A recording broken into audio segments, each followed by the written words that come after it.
বহুদিন ধরে বহু কোশ ঘুরে দেখিতে গিয়াছি পর্বতমালা, দেখিতে গিয়াছি সিন্ধু। দেখা হয় নাই ঘর থেকে দুপা ফেলিয়া একটি ধানের শীষের ওপর একটি শিশির বিন্দু। বন্ধুরা কেমন আছেন? সকলকে সালাম জানাচ্ছি, আসসালামু আলাইকুম। আশা করি সকলেই ভালো আছেন। আজকে আমি আপনাদেরকে ধানের শীষে শিশির বিন্দু দেখাতে নিয়ে যাচ্ছি না, আজকে আপনাদের নিয়ে এসেছি খুলনা শহরে।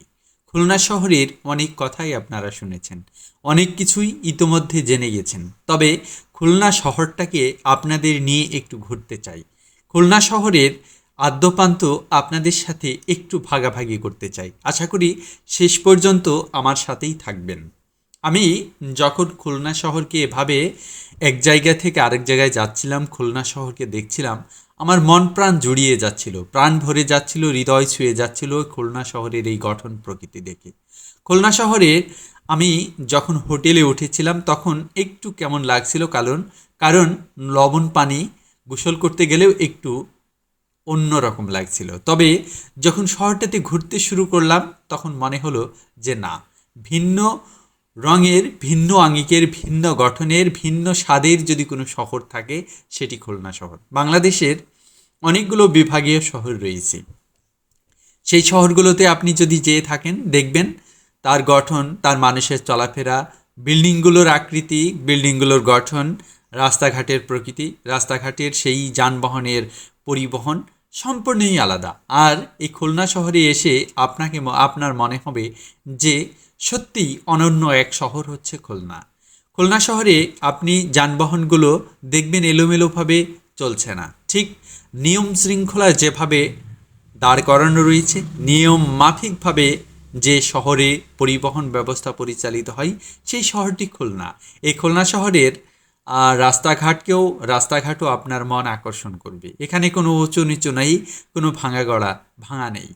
এই রাস্তাগুলো এমনভাবে এত সুন্দরভাবে সাজানো হয়েছে, আর বিল্ডিংগুলোর চারদিকে ফুলের শোভিত সেই সবুজ শ্যামলিমায় এত সুন্দরভাবে সাজানো হয়েছে যে আপনার মন কাটতে বাধ্য, আমার মন কাটতে বাধ্য।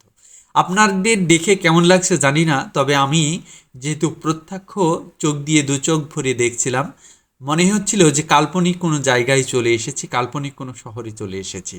এত সুন্দরভাবে, এত সুশৃঙ্খলভাবে সাজানো কোনো শহর যদি দেখতে মন চাই তাহলে সেটি খুলনা।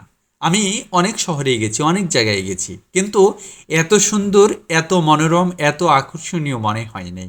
এত কল্পনার রঙে রাঙিয়ে একটা শহরকে সাজানো যায়, সেটা খুলনা শহরকে না দেখলে বুঝতাম না।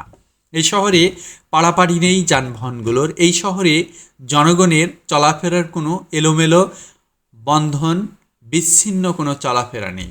সব কিছু কেমন যেন সাজানো, সব কিছু কেমন যেন হৃদয় দিয়ে গেথে সাজিয়ে চলাফেরা করছে এমন মনে হবে আপনার কাছে। যখন আমি অটোতে চড়ে চলছিলাম তখন মনে হচ্ছিল যে সব কিছুই যেন কাল্পনিক, সব কিছুই মনের রঙে রাঙিয়ে দিচ্ছে, যাই দেখছি তাই ভালো লাগছে।